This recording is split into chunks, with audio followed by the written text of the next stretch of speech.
আজকে তোমাদেরকে পড়াবো হিমোপোয়েসিস। হিমোপোয়েসিস মানে কি? Formation of blood cell. যে ব্লাড সেলের ফরমেশনকেই বলা হয় হিমোপোয়েসিস, যেভাবে ব্লাড সেল তৈরি হয়। Haemopoiesis third week of intrauterine life. Intrauterine life, third week of intrauterine লাইফে প্রথম হিমোপোয়েসিস শুরু হয়। কোথা থেকে শুরু হয়? Vasculosa of yolk sac.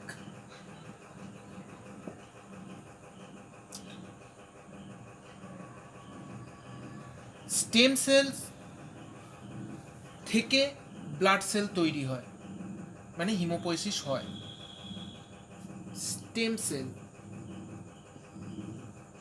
Stem cell থেকে ব্লাড সেল তৈরি হয় বা হিমোপোয়েসিস হয়। স্টেম সেল কোথা থেকে তৈরি হয়? লিভার থেকে এবং স্প্লিন থেকে। লিভার অ্যান্ড স্প্লিন, এই দুটো জায়গা থেকে স্টেম সেল তৈরি হয়। এরপর লিভার স্প্লিন থেকে ডেভেলপ করতে করতে করতে করতে ফিফথ মান্থ, যখন একটা বাচ্চার প্রেগনেন্সি অবস্থায় মানে ইন্ট্রা ইউটেরাইন লাইফে যখন ফিফথ মান্থ হয়, তখন এটা বোন ম্যারোতে ট্রান্সফার করে। বাকি জীবনটা আমাদের এইখান থেকেই ব্লাড সেল তৈরি হয়। যদি কোনো কারণে বোন ম্যারোতে ব্লাড সেল তৈরি হওয়া ফেল করে, কোনো রোগের কারণে ব্লাড সেল তৈরি হতে পারছে না, তখন সেই রেসপন্সিবিলিটিটা চলে যায় লিভার এবং স্প্লিনে, মানে তখন লিভার এবং স্প্লিন বোন ম্যারোটা তৈরি করে। এই ব্যাপারটাকে বলা হয় এক্সট্রা মেডুলারি হিমোপোয়েসিস।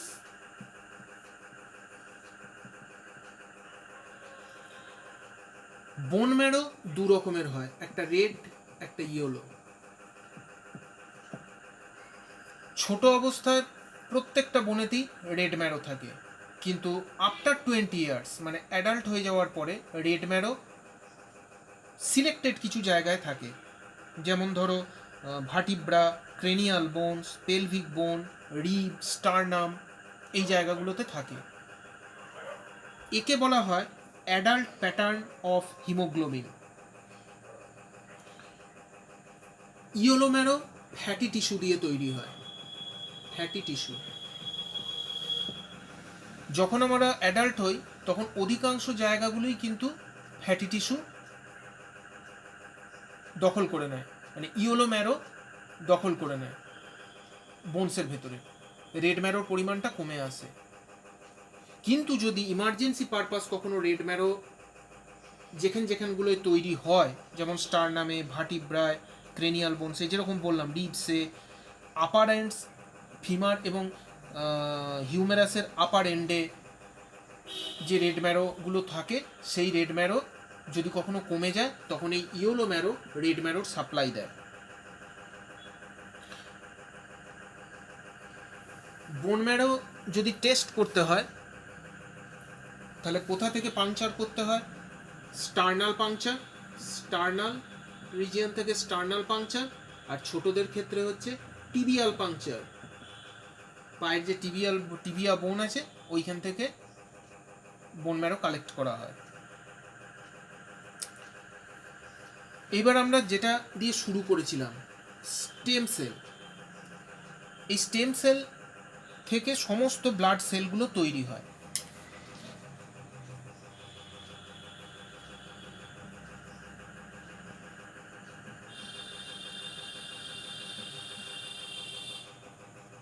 স্টেম সেল দু রকমের। একটাকে বলে প্লুরিপোটেন্ট। এই প্লুরিপোটেন্ট স্টেম সেল থেকে সব রকম ব্লাড সেলই তৈরি হতে পারে। আর একটা হচ্ছে কমিটেড স্টেম সেল থেকে কেবলমাত্র সিলেক্টিভ ব্লাড সেলই তৈরি হয়। কমিটমেন্ট মানে প্রতিশ্রুতিবদ্ধ, সেইখান থেকে এসছে কমিটেড। ধরো যে কমিটেড স্টেম সেল আরবিসি তৈরি করে, সেই কমিটেড স্টেম সেল কিন্তু ডাব্লিউবিসি তৈরি করবে না। আবার যে কমিটেড স্টেম সেল ডাব্লিউবিসি তৈরি করে, সে কখনো আরবিসি তৈরি করবে না। মানে ফিক্সড কমিটেড স্টেম সেল। মানে একমাত্র ব্যতিক্রম হচ্ছে নিউট্রোফিলস আর মোনোসাইট। নিউট্রোফিল আর মোনোসাইট এদের একটাই কমন কমিটেড সেল। একটা কমন কমিটেড সেল থেকে নিউট্রোফিলও তৈরি হয়, মোনোসাইটও তৈরি হয়। বাকিদের কিন্তু প্রত্যেকের আলাদা আলাদা কমিটেড সেল।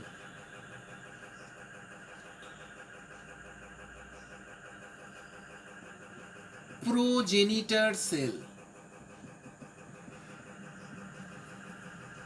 প্রোজেনিটার সেল মানে হচ্ছে বার্থ প্লেস, যেখান থেকে ব্লাড সেল জন্মাচ্ছে।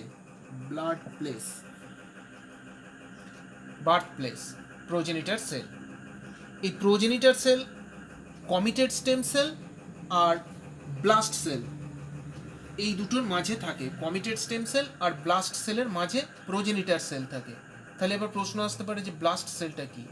ব্লাস্ট সেলটা হচ্ছে যে কোনো mature red cell, mature blood cell, তার আর্লি ফেজে ব্লাস্ট সেল ফরমেশন হয়। এগুলো immature blood cell. Blast cell হচ্ছে ইম্যাচিওর ব্লাড সেল। এবার সিস্টেমটা বোঝো কেমন করে এরিথ্রোসাইট ডেভেলপমেন্ট হয়।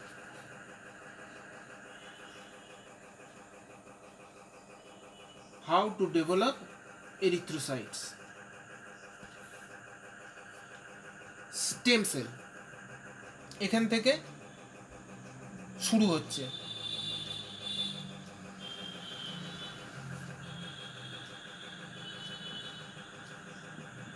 Pluripotent stem cell.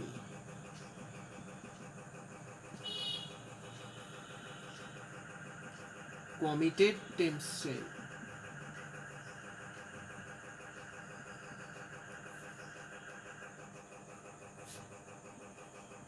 Progenitor cell. জিনিসটা বোঝো, স্টেম সেল থেকে প্লুরিপোটেন্ট স্টেম সেল তৈরি হয়, প্লুরিপোটেন্ট স্টেম সেল থেকে কমিটেড স্টেম সেল তৈরি হয়, কমিটেড স্টেম সেল থেকে প্রোজেনিটার সেল তৈরি হয়, এই প্রোজেনিটার সেল থেকে ব্লাড সেলগুলো তৈরি হয়। প্রোজেনিটার স্টেম সেল দু রকমের হয়, একটা হচ্ছে বিএফইউই আর একটা হচ্ছে সিএফইউই। বিএফইউই মানে মানে হচ্ছে blast formation unit of erythrocyte. BFUE মানে হচ্ছে blast formation unit of erythrocyte. আর সিএফইউই মানে কি? কলোনি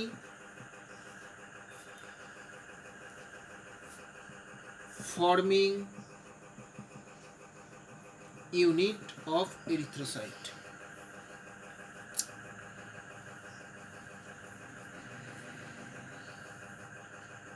বিএফইউই বার্স্ট ফর্মিং ইউনিট একটা single progenitor cell of this type gives rise to a large number of cells. BFUE যেটা blast formation unit, এখানে একটা প্রোজেনিটার sell অনেকগুলো ব্লাড সেল তৈরি করতে পারছে। আর সিএফইউই মানে হচ্ছে কলোনি ফর্মিং ইউনিট। বিএফইউইর চেয়ে সিএফইউই কম সংখ্যক ব্লাড সেল তৈরি করে। এ বেশি সংখ্যক ব্লাড সেল তৈরি করে, সিএফইউই কম সংখ্যক ব্লাড সেল তৈরি করে।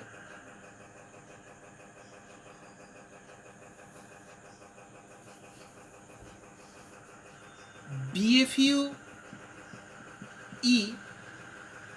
এ সিএফইউই কে রাইজ করে, আবার সিএফইউই কে blast সেলকে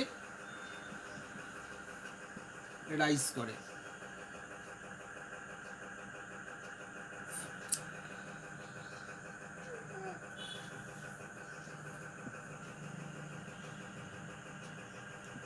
BFUE,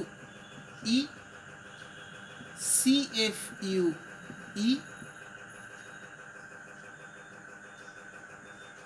pro erythroblast, pro এরিথ্রোব্লাস্টের পর আসছে আর্লি নর্মোব্লাস্ট, আর্লি নর্মোব্লাস্টের পরে আসছে ইন্টারমিডিয়েট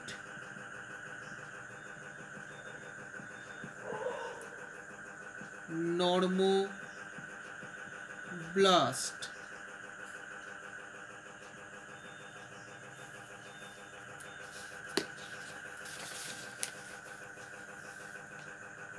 লেট নর্মোব্লাস্ট,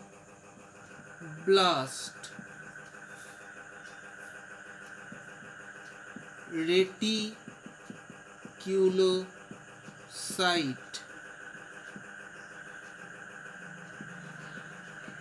এরিথ্রোসাইট। এই প্রসেসে একটা আরবিসি তৈরি হয়।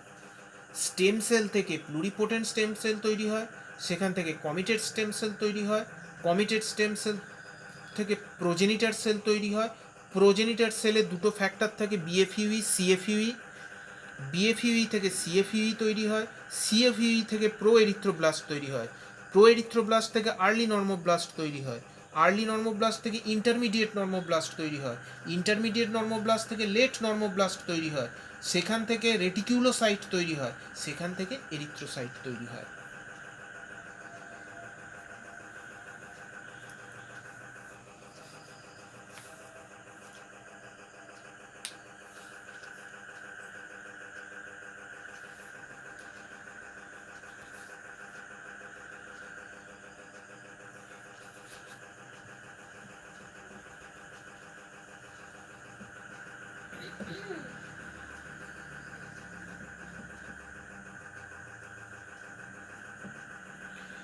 Erythropoietin is most important erythropoietic factor. Erythropoietin, এরিথ্রোপোয়েটিনটার কি কাজ? এটা প্রথম কথা হচ্ছে গ্লাইকোপ্রোটিন হরমোন।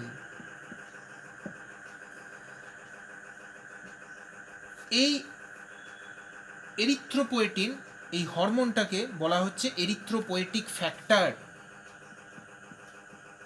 এরিথ্রোপোয়েটিক ফ্যাক্টর। এই যে এরিথ্রোসাইট তৈরি হচ্ছে, এই এরিথ্রোসাইট তৈরি হয় যে হরমোনটার প্রভাবে, সেইটা হচ্ছে এরিথ্রোপোয়েটিন।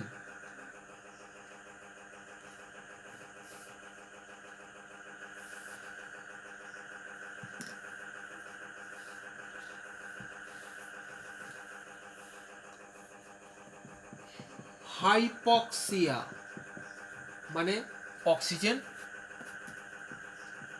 কমে যাওয়া। এই হাইপক্সিয়া যদি বাড়ে তাহলে এরিথ্রোপোয়েটিন বাড়বে, এরিথ্রোপোয়েসিসও বাড়বে। শরীরে যদি অক্সিজেন কমে যায় তাহলে কিন্তু আমাদের আরবিসির সংখ্যা শরীরে বেড়ে যাবে।